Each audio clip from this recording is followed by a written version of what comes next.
संजीव चोपड़ा और माहिरा तलवार अक्सर किस जगह मिलते थे?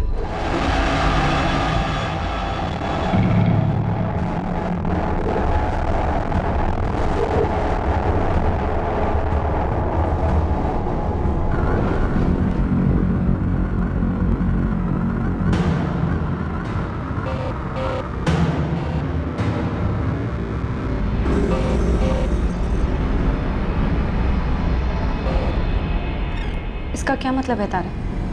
पूनम, तुम किसी बात को लेकर परेशान हो? किसी बात की वजह से कोई मनमुटाव या झगड़ा चल रहा है? दिल्ली के अलग अलग हिस्सों में चेन स्नैचिंग, घरों में डकैती, सेंधमारी जैसी वारदातें अपनी चरम पर हैं। पुलिस के पास अभी तक इन सवालों का कोई जवाब नहीं है कि ये किसी एक ही गुट का काम है या फिर इन सभी वारदातों को अलग अलग गिरोह अंजाम दे रहे हैं। इन वारदातों में शामिल असामाजिक तत्वों का मुकाबला करने में पुलिस को खासी दिक्कतों का सामना करना पड़ रहा है। और दोबारा से दिल्ली की एक कॉलोनी से ऐसी ही वारदात की खबर सामने आई है। बताया जा रहा है कि इस बार लूट के साथ गोलियां भी चलाई गई है।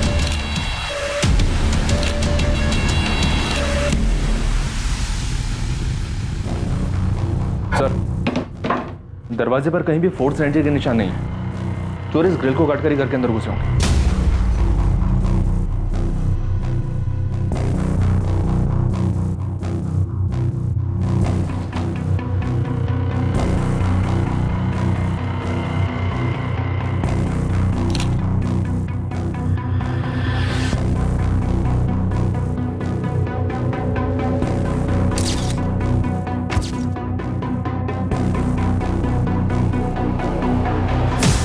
बुलेट शेल्स मिल गई? जी, टोटल 6 शेल्स मिले, 3 यहाँ बेड पर और 3 यहाँ फ्लोर से, जहाँ संजीव मिला। सर, दूसरे कमरे में सब कुछ सही सलामत है, किसी सामान को हाथ तक नहीं लगाया गया है। क्योंकि वहां जाने की जरूरत ही नहीं पड़ी होगी। अटैकर्स को पहले से इस बारे में पता था कि लॉकर इस कमरे में। सर, पूनम को डॉक्टर ने डेड डिक्लेयर कर दिया। और उसका हस्बैंड संजीव चोपड़ा क्रिटिकल है sir. Sanjeev Chopra operation theatre में जिंदगी और मौत के बीच संघर्ष कर रहा था। दिल्ली में इस डकैती और शूटआउट को एक रात पहले अंजाम दिया गया था।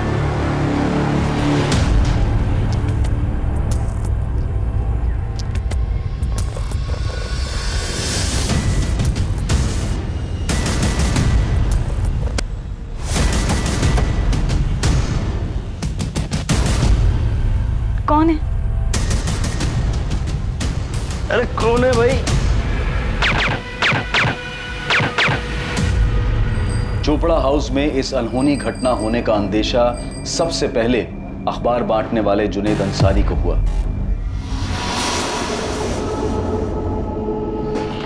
संजीव चोपड़ा से तो बात करना इम्पॉसिबल, कंडीशन क्रिटिकल है। सरवाइव कर पाएगा? कोशिश कर रहे हैं, चांसेस तो है, लेकिन गोली का घाव बहुत गहरा है। 3 गोलियां लगी हैं, एक गर्दन के पास, दूसरी हार्ट के नजदीक और तीसरी सीधा हार्ट। स्पॉट पे डेथ हुई। कोई सेक्सुअल असॉल्ट? नहीं।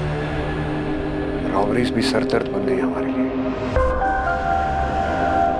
सर, संजीव एक रियल एस्टेट कंसल्टेंट है। साकेत के सुदर्शन बिजनेस सेंटर में उसका ऑफिस है। पिछले 5 सालों से चला रही है, सब खुद के दम पे शुरू किया है। A self made man. और उसकी वाइफ पूनम चोपड़ा?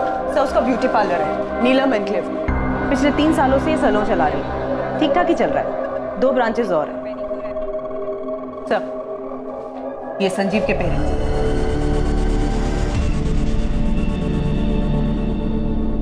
और सब पूनम के पेरेंट्स और उसका बड़ा भाई जयसवाल सर के साथ थाने में। वो दोनों भी काफी शौक है। नहीं रहेगा क्या मतलब? ऐसे कैसे बन गई हमारी बेटी? देवेंद्र जी, दरअसल आसपास किसी ने भी गोली चलने की आवाज नहीं सुनी, इसलिए इस वारदात के बारे में पता ही नहीं चला। और जब तक मेडिकल हेल्प पहुंची, उसे हॉस्पिटल ले जाया गया, तब तक डॉक्टर्स ने उसे ब्रॉड डेथ डिक्लेयर कर दिया। और संजीव कैसा है? कंडीशन काफी क्रिटिकल है। ये सब हुआ कैसे? अभी हमें सिर्फ इतना पता चला है कि उस घर में डकैती हुई है, लॉकर्स खाली मिले हैं। उन दोनों ने रोकने की कोशिश की होगी। रॉबर्ट्स ने टोटल 6 गोलियां पूरे दिल्ली में दहशत का माहौल है। दिन दहाड़े रास्ते पे चेन स्नैचिंग हो रही है, घर के अंदर बैठे तो रॉबरी हो रही है, मारा जा रहा है लोगों को। इसके लिए आप सब लोग जिम्मेदार हैं। मैं छोड़ूंगा नहीं किसी को, छोड़ूंगा नहीं किसी को। गहनों का काफी शौक था पूनम को, सब लॉकर में रखे होंगे। ज्वेलरी का कोई अंदाजा बता सकती हैं आप? कोई फैमिली एल्बम या किसी फंक्शन का फोटोग्राफ जिसमें पूनम ने वो ज्वेलरी पहनी? संजीव का घर देखना पड़ेगा। संजीव ने घर के बाहर सीसीटीवी कैमरास लगाए थे, उनसे कुछ नहीं मिला आपको?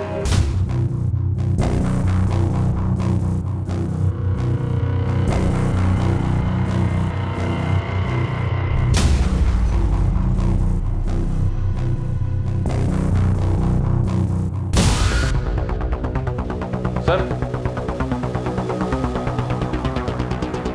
रिकॉर्डर इसी जगह पर होगा सर। रॉबर्ट सीसीटीवी रिकॉर्डर भी साथ ले गए। देखा हमने 3 सीसीटीवी कैमरास लगे हैं। रॉबर्ट्स किचन की ग्रिल तोड़कर घर में घुसे, वहां भी सीसीटीवी कैमरा था, लेकिन उसके वायर्स काट दिए गए। वो अपने साथ सीसीटीवी रिकॉर्डर भी ले गए। देखिए, हम सेम मोडस ऑपरेंडी वाली रॉबरीज का पता कर रहे हैं। शायद आप लोगों के बेटे के घर में उन्हीं में से कोई घुसा। हनीराम जी, शायद आप कुछ जानते हैं। आपको कुछ बताना है? कुछ जानते हैं आप? जी, मैं जानता हूं ये किसने किया। किसने? तुम कुछ जानते हो मनोज? सर, मुझे पहले ही आप लोगों के पास आ जाना चाहिए। मतलब ये प्लेन रॉबरी मर्डर नहीं है? तुम जानते हो कि ये किसने किया है? जानता हूँ सर। किसने किया है? सर, ये बल्लू ने किया है। कौन बल्लू? सर, बलराम जलोटा, मेरी छोटी बहन उषा का बेटा है। क्रिमिनल है सर। वो पहले भी संजीव को धमका चुका है। 15 लाख रुपए? किस बात के बल्लू? मेरा मुंह बंद करने के लिए फरीदाबाद वाली जमीन जो तुम्हें मिली है ना, वो डिस्प्यूटेड है और तुम नहीं चाहोगे कि उस पे मैं कोई सवाल खड़ा करूं। तुम बाहर में जाओ बल्लू, मैं एक दमड़ी भी नहीं दूंगा। सोच लो संजू, तुम्हारा काम ना बहुत अच्छे से चल रहा है, और वो भाभी का क्या बोलते हैं, ब्यूटी पार्लर, वो भी अच्छे से चल रहा है। तो 15 लाख कोई बड़ी रकम नहीं है, और हाँ, कह के जा रहा हूँ और लेके भी जाऊँ। और हाँ, नहीं मिला ना तो कोई बात नहीं, तुमको पता है ना कि मेरे ऊपर पहले से 2 मर्डर चार्जेस हैं। भैया, आप तो जानते हैं, जब पहली बार मर्डर केस में बल्लू का नाम आया था, हमने तभी उसे अपने घर से निकाल दिया था। 1 साल हो गया, ना उससे देखा है ना उससे बात की। मैं क्या करूं? वो बार बार संजीव को धमकी दे रहा है। भैया, इसके पहले वो कुछ और करे, आप मेरी बात मानिए, आप पुलिस के पास जाइए। बल्लू मेरा बेटा ही नहीं है, मैं नहीं मानती हूँ उसे अपना बेटा। अपने घर का लड़का अपने ही घर में ऐसा धक्का डाल रहा है। थाने चल, अब कंप्लेंट करने के अलावा और कोई चारा नहीं। नहीं पापा, उसने धमकी दे रखी है। अगर हम पुलिस को बताएंगे तो मुझे या फिर आपको मार डाले। आप तो जानते हो बल्लू कैसा है। तो क्या करेगा तू? उसे देगा 15 लाख रुपए।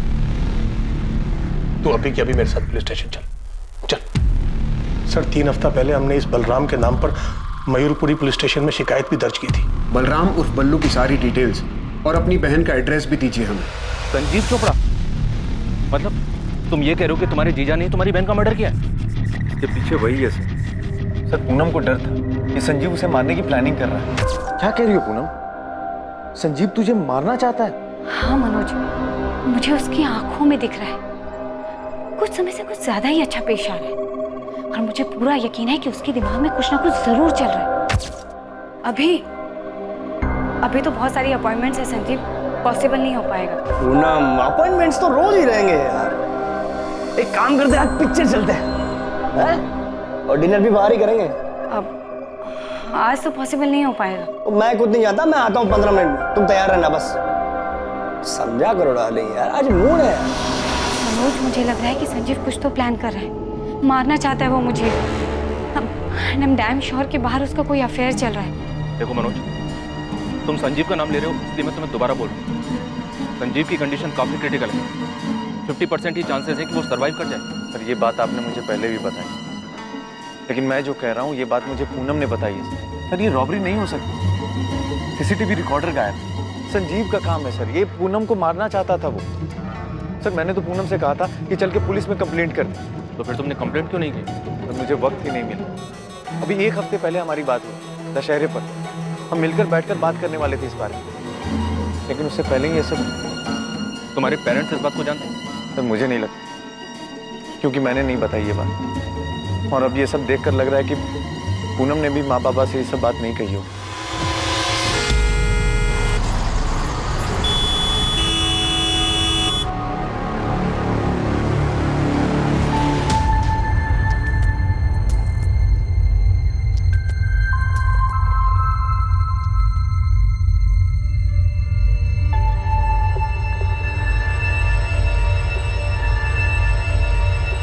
देखिए, आप लोग सिर्फ 5 मिनट के लिए मिल सकते हैं।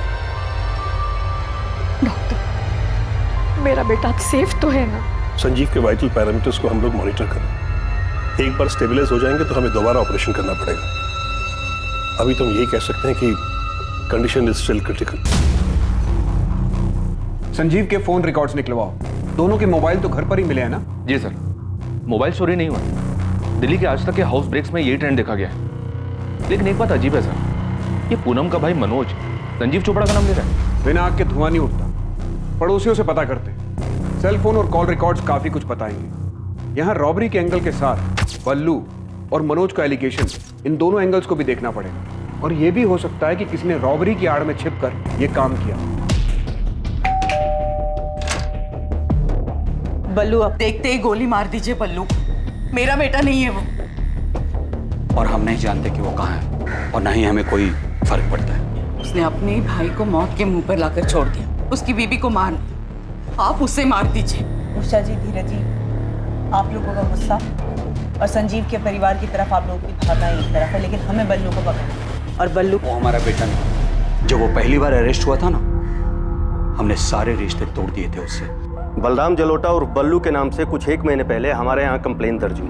कंप्लेनेंट उसका कजन संजीव और उसके पिता धनीराम है। सर, संजीव और उसकी वाइफ पूनम के बारे में तो सुना ही होगा आपने। हाँ आरती, पता चला।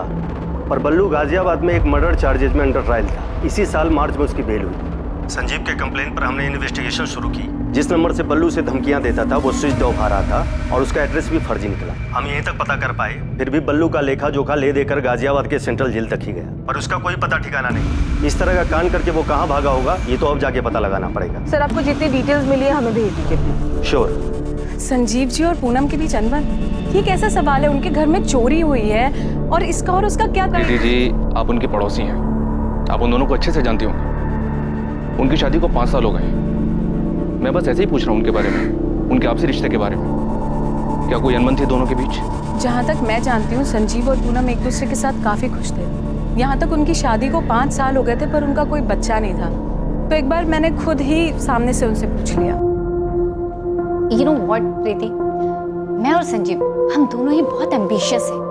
मैं पूरे शहर में अपने ब्यूटी पार्लर की एक चेन शुरू करना चाहती हूँ, और मेरी इस एम्बिशन को पूरा करने के लिए संजीव हर वक्त मेरे साथ खड़ा है। पूनम, ऐसा तुम मानती हो, पर ज्यादा देर हो गई ना तो।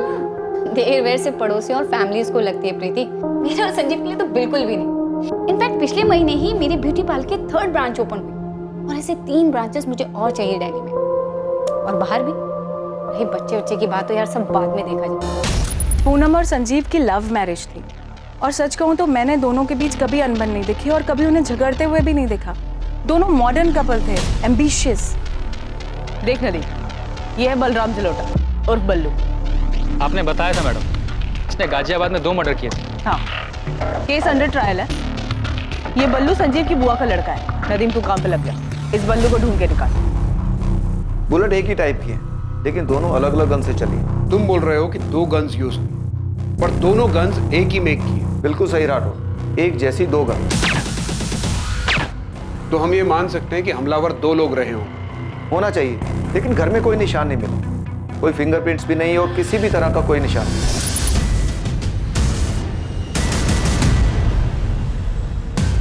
हमलावरों ने ग्लव्स पहने होंगे, इसलिए ना घर पे कुछ निशान मिला, ना उस किचन ग्रिल पे कुछ मिला जहां से वो लोग अंदर घर में घुसे।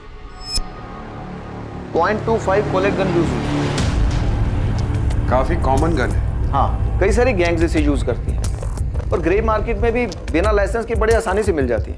आपकी फाइंडिंग के हिसाब से न्यूज़पेपर डिलीवरी वाले ने सुबह ये डिस्कवर किया कि इस घर में ऐसा कुछ हुआ है, तो उस हिसाब से किसी पड़ोसी ने गोली चलने की आवाज़ नहीं सुनी, तो डेफिनेटली दोनों गन्स पर साइलेंसर लगे होंगे। फिलहाल हमारे सामने 2 एंगल है।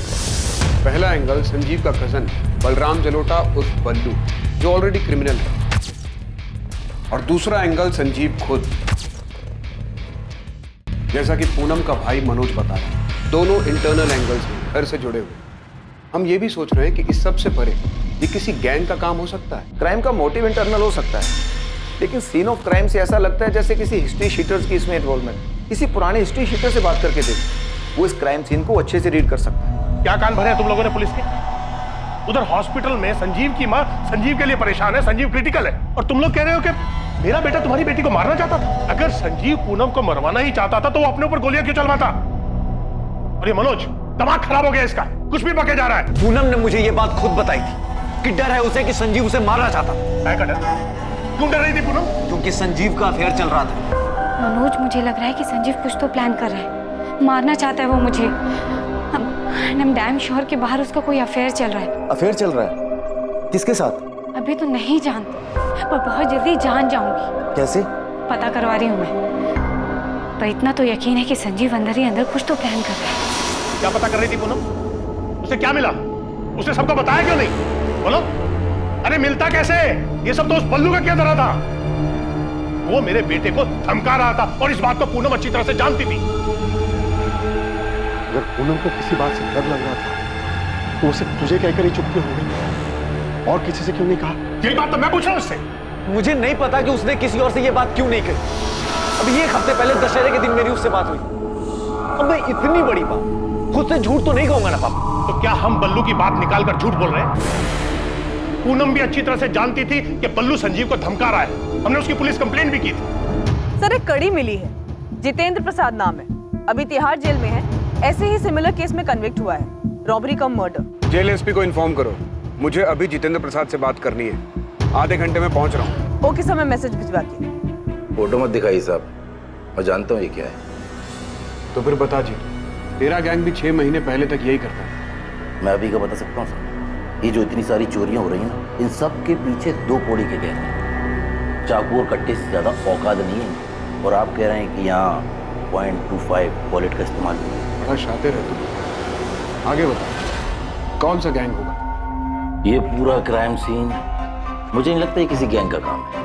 और जैसा आप बता रहे हैं, आसपास में किसी ने चीखने की आवाज नहीं सुनी, और हद तो तब हो गई जब किसी ने गन शॉट की आवाज नहीं सुनी। हाँ, नहीं सुनी।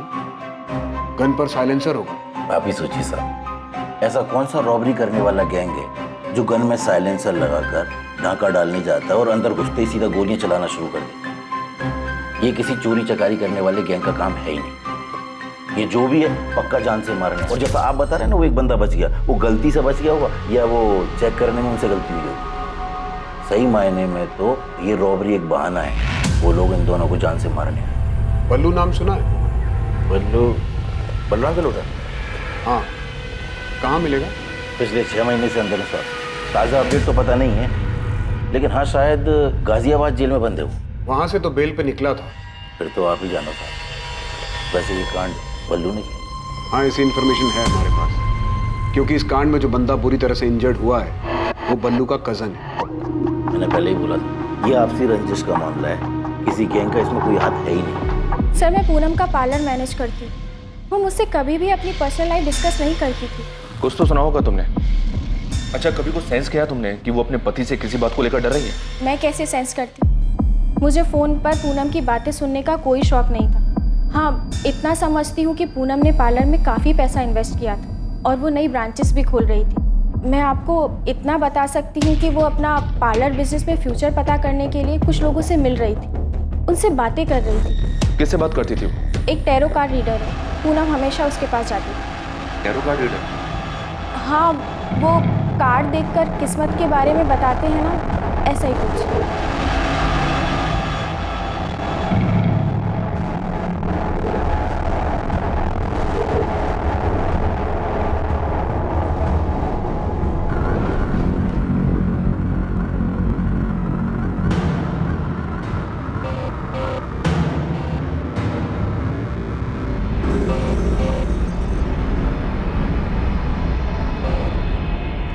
इसका क्या मतलब है तारा?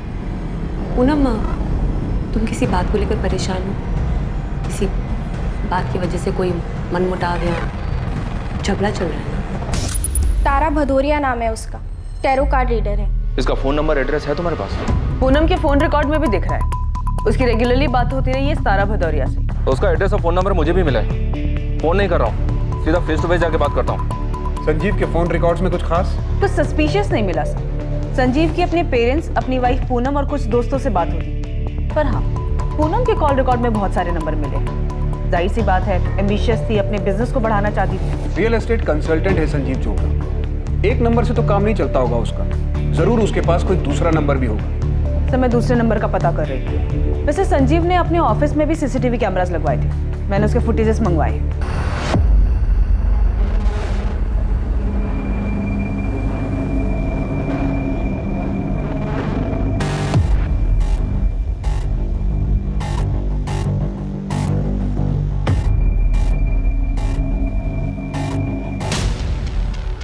बेल से बाहर आने के बाद ये बल्लू संजीव के ऑफिस में कई बार गया। ये बल्लू का नंबर जो फिलहाल स्विच ऑफ आ रहा है वो फर्जी नाम और फर्जी एड्रेस पे लिया गया। यहाँ मुझे बल्लू वाला एंगल काफी स्ट्रांग लग रहा है। 2 मर्डर केस की हिस्ट्री है, रंगदारी मांग रहा था, धमकी दी थी।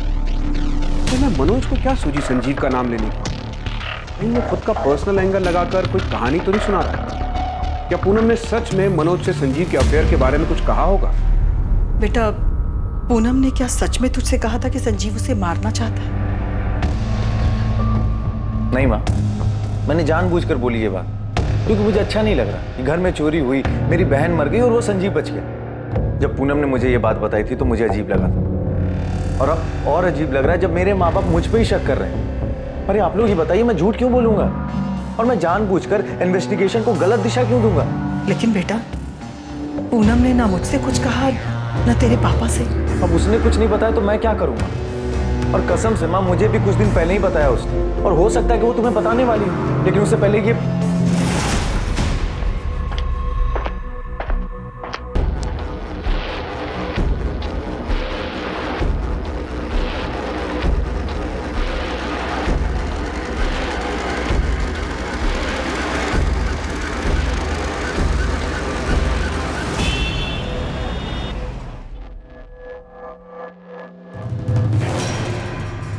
अरे मैडम, आपने फोन किया तो आप बताइए ना, आप कौन बोल रहे हो? मैं असिस्टेंट सब इंस्पेक्टर आरती त्रिवेदी बोल रही हूँ, रसिक विहार पुलिस स्टेशन से। मैं गिरीश रावत बोल रहा हूँ। पूनम चोपड़ा को तो जानते ही होंगे आप? हाँ जी, बिल्कुल जानता हूँ। उनका मर्डर हुआ है, उनके हस्बैंड की कंडीशन क्रिटिकल है, वेरी सैड। अभी 3 दिन पहले पढ़ा अखबार में। 3 दिन पहले से भी जानते होंगे। 14 अक्टूबर को पूनम चोपड़ा के घर में अटैक हुआ था। उसके पहले से ही पूनम चोपड़ा के फोन रिकॉर्ड में आपसे बातचीत होती दिख रही है। हाँ जी, मैंने कब मना किया? बातचीत हुई थी, मेरी होती रहती थी। इनफैक्ट सितंबर के आखिरी वीक में उनसे मिलने गया था अपना बैलेंस पेमेंट लेने के लिए, 45,000 रुपये कैश। कौन है आप?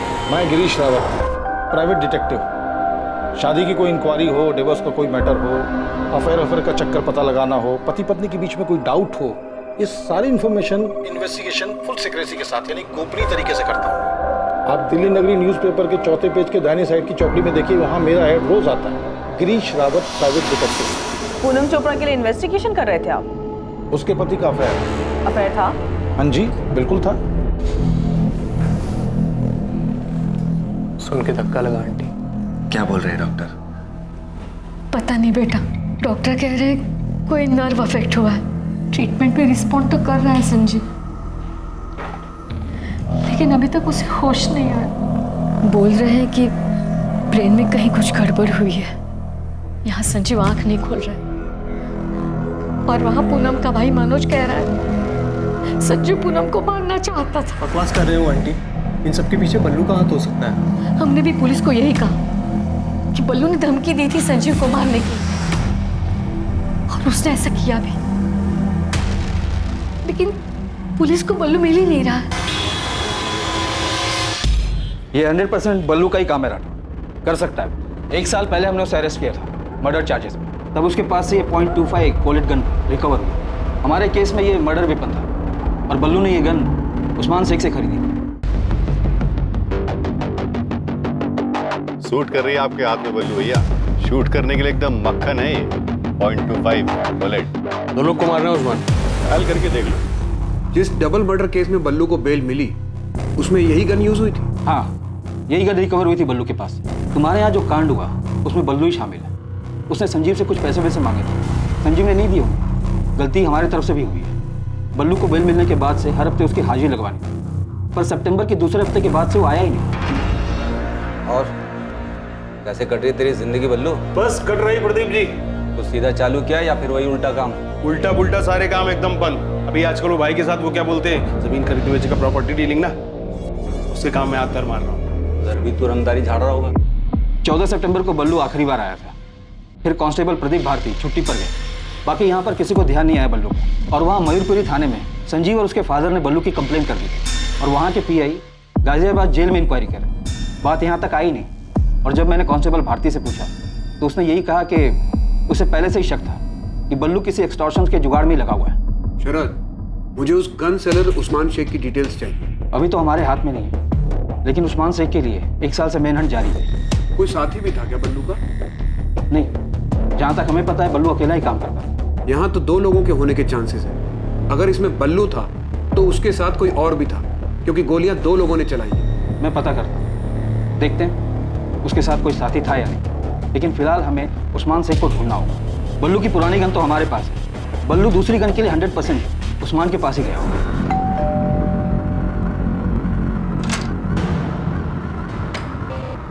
तारा भदौरी, यस। पूनम चोपड़ा के बारे में बात करनी मुझे आपसे। दुख हुआ पूनम के बारे में सुनकर, काफी परेशान थे। किस बात से? अपने हस्बैंड संजीव चोपड़ा की वजह से?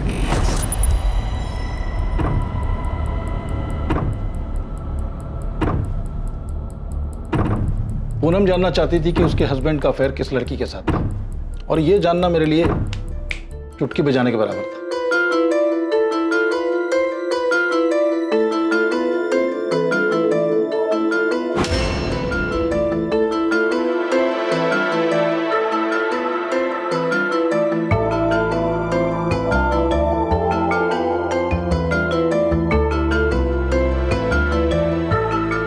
संजीव चोपड़ा और माहिरा तलवार अक्सर किस जगह मिलते थे, ये मैंने कुछ ही हफ्तों में पता लगा लिया।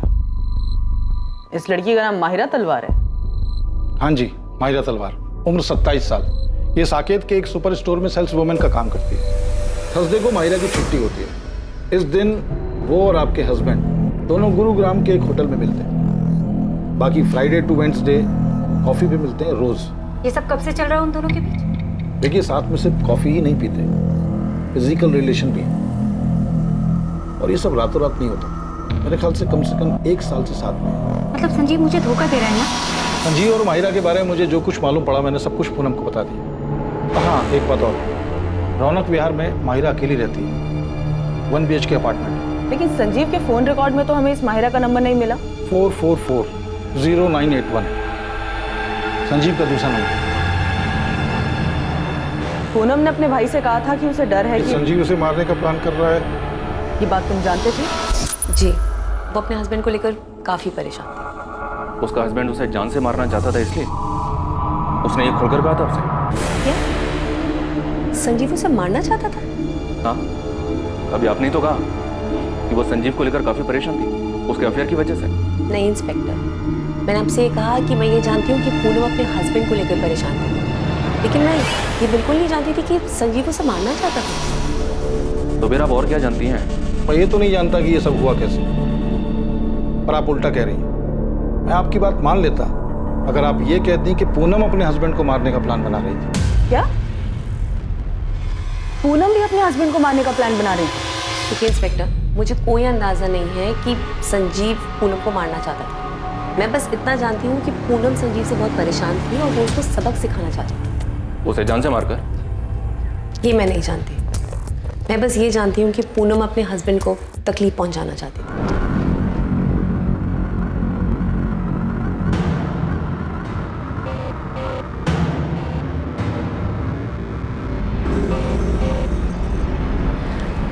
Ten of swords. क्या मतलब है इसका? मुझे कोई धोखा देने वाला है? I mean, मेरा हस्बैंड मेरी पीठ पर छुरा घोंपने वाला है? पूनम, तुम हमेशा पहले अपने पार्लर बिजनेस के बारे में पूछती थी, लेकिन अब ऑल ऑफ अ सडन तुम्हारे संजीव के बीच में सब ठीक है ना? धोखा दे रहा है वो मुझे तारा। मेरे पीठ पीछे उसका अफेयर चल रहा है, कोई लड़की है उसकी लाइफ में। तो बात करो उससे। और पूनम, ऐसा तो नहीं है कि तुमने कभी उसे धोखा नहीं दिया, है ना? तुम रिलैक्स करो। तुम मेरी हेल्प कर सकती हो प्लीज? तुम कुछ करो ना संजीव का। क्या चाहती हो तुम? मैं चाहती हूँ तारा तुम उसे दर्द दो, उसे तकलीफ पहुंचाओ। किसी को दर्द देने से खुद भी दर्द ही हासिल होता है। तुम्हें चाहिए कि सबसे पहले तुम अपनी तकलीफ कम करो। वो अचानक ही मुझ पर मेहरबान हो गया है, बहुत केयर करने लगा है मेरी, वक्त बिताना चाहता है। अभी तो बहुत सारी अपॉइंटमेंट्स है संजीव, पॉसिबल नहीं हो पाएगा। पूनम, अपॉइंटमेंट्स तो रोज ही रहेंगे यार। एक काम करते हैं, आज पिक्चर चलते हैं और डिनर भी बाहर ही करेंगे। अब आज तो पॉसिबल नहीं हो पाएगा। मैं खुद नहीं जाता, मैं आता हूँ 15 मिनट में, तुम तैयार रहना बस। समझा करो डार्लिंग यार, आज मूड है यार। कुछ तो चल रहा है उसके दिमाग में तारा। अपने थॉट्स पर काबू रखो और मेरी बात मानो, संजीव से बात करो, ओके? पूनम मेरे पास पिछले 2 सालों से आ रही थी और पहले हमेशा वो अपने बिजनेस के बारे में बात करती थी, लेकिन फिर अचानक सब बदल गया। तो मतलब पूनम अपने हस्बैंड को मारना चाहती थी? इंस्पेक्टर, जैसा कि मैंने आपको बताया, मैं ये सब नहीं जानती। मैं एक टैरो कार्ड रीडर हूँ। ये लोगों को भड़काना या लोगों के बीच झगड़ा करवाना, ये मेरा काम नहीं है। मेरे क्लाइंट्स आते हैं, कार्ड्स पिक करते हैं और मैं अपनी नॉलेज से वो कार्ड्स उनके लिए रीड करती हूँ। हाँ, लेकिन मैं आपको इतना ज़रूर बता सकती हूँ कि पूनम अपने हस्बैंड को लेकर काफ़ी परेशान थी। अब इस बारे में उसने किसी से बात क्यों नहीं की, ये मैं नहीं जानती, या फिर ये भी हो सकती है। I really can't say. हाँ, पूनम मारना चाहती थी अपने पति को, लेकिन ये जो हुआ है ये पूनम ने करवाया है, ये मुझे नहीं पता। पर पूनम ने तो यही कहा था ना कि वो अपने पति से छुटकारा पाना चाहती थी। नहीं नहीं नहीं, मुझसे ऐसा नहीं कहा, मुझसे तो सिर्फ हेल्प मांगी थी। कैसी है? कुछ था उसके दिमाग में, कोई आइडिया, बस उसी को पूरा करने की हेल्प मांगी थी। दिल्ली के गौतम नगर के एक घर में लूट।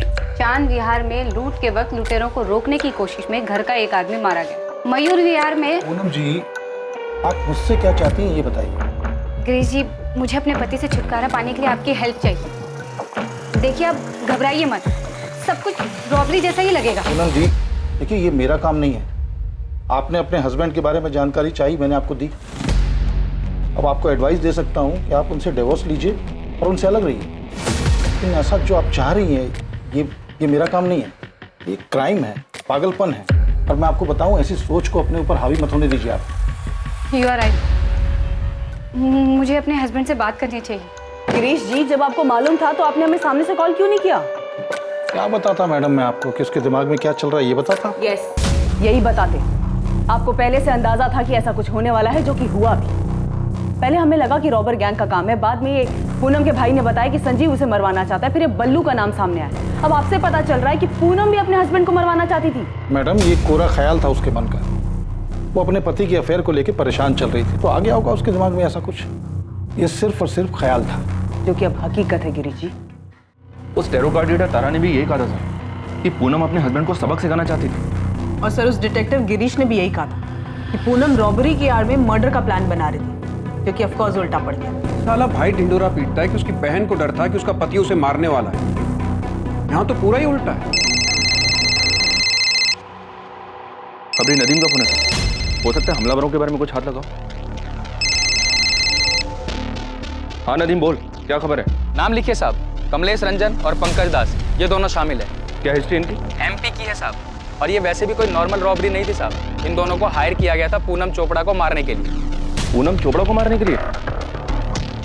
नदीम दोबारा कंफर्म कर, पूनम ने हायर किया होगा संजीव को मारने के लिए? नहीं साहब, इन दोनों को हायर किया था मनीष कालरा। अब ये मनीष कालरा कौन है इस कांड में? साहब बहुत बड़ी मछली है ये, बहुत पैसे वाला है, मनी लैंडर है, अय्याश 1 नंबर का।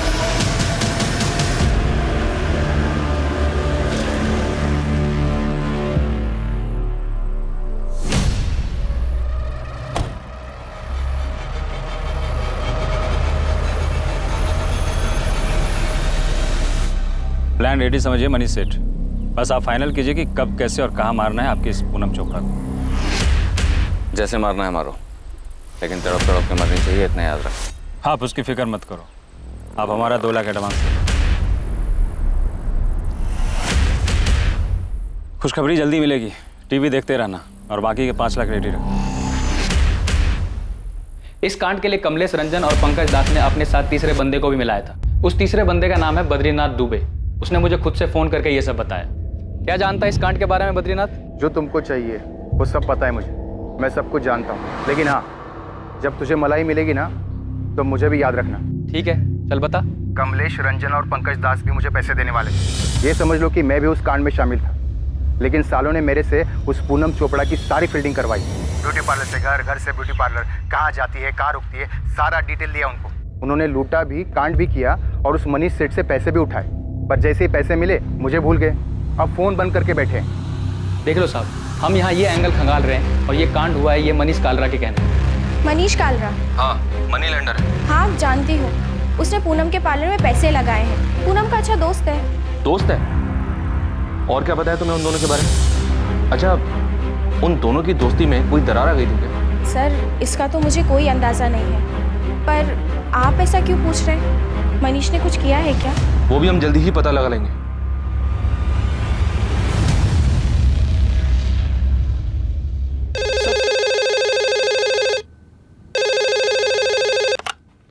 हेलो सर, वो बल्लू का फोन आया था। कब किया था?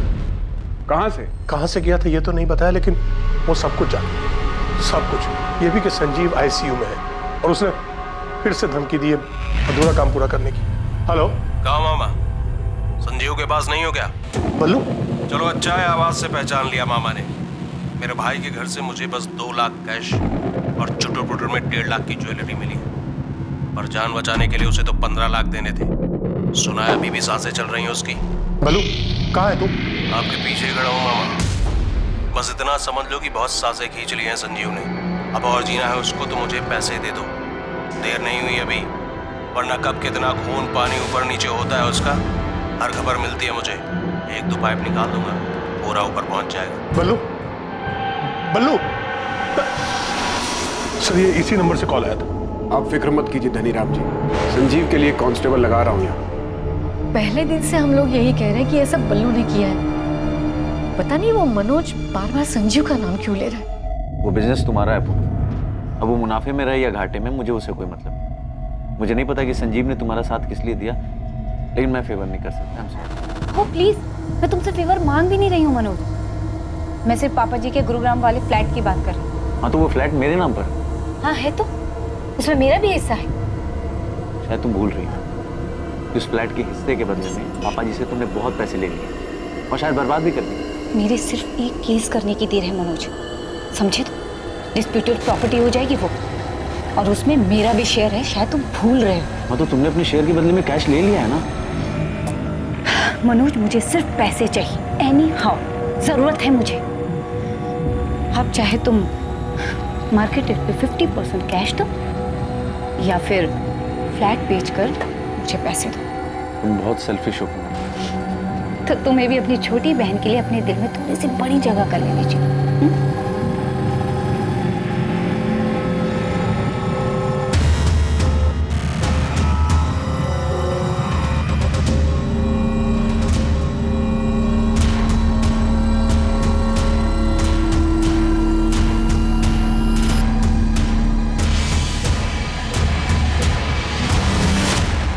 मनीष घर पर नहीं है। तो फिर कहाँ गया अवंतिका?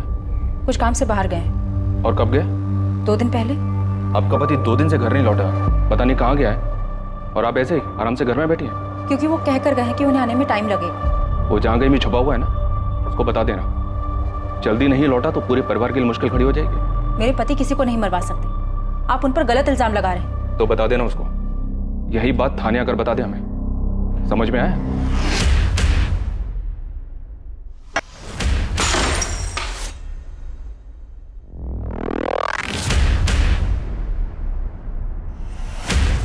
मैं तुम्हें बर्बाद कर दूंगी मनीष, कहीं का नहीं छोड़ूंगी तुम्हें। तुम मुझे धमकी दे रही हो पूनम? मुझे ना सुनने की आदत नहीं है मनीष, कोई भी मुझे ना नहीं कह सकता, कोई भी।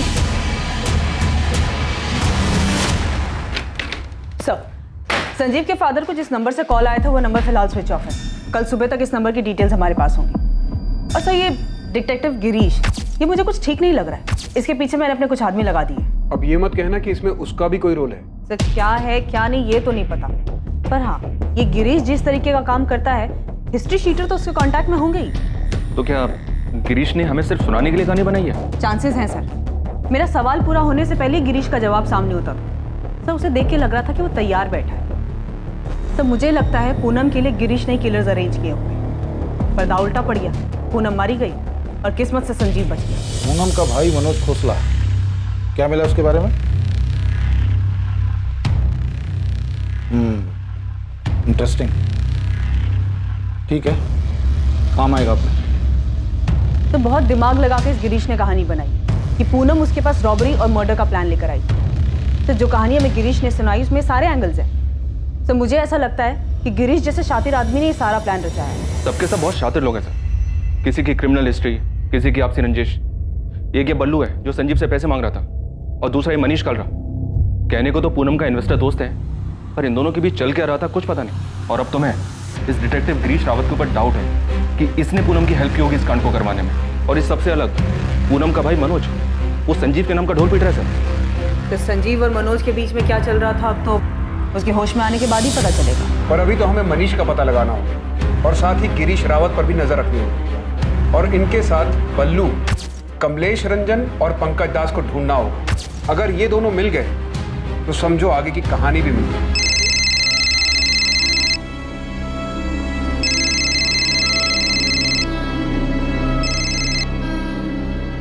शोएब, मुझे परेशान मत करो। होटल शाइनिंग मून, जहांगीरपुरा, यही बात मेरे सामने आकर बोल दो। मैं नहीं आऊंगी। आना पड़ेगा। मैं नहीं आऊंगी, सुना तुमने? तो तुम भी कान खोलकर सुन लो। एक फोन करने के बाद पुलिस भी तुम्हारी बात नहीं सुनेगी। तुम ब्लैकमेल कर रहे हो मुझे? ब्लैकमेल?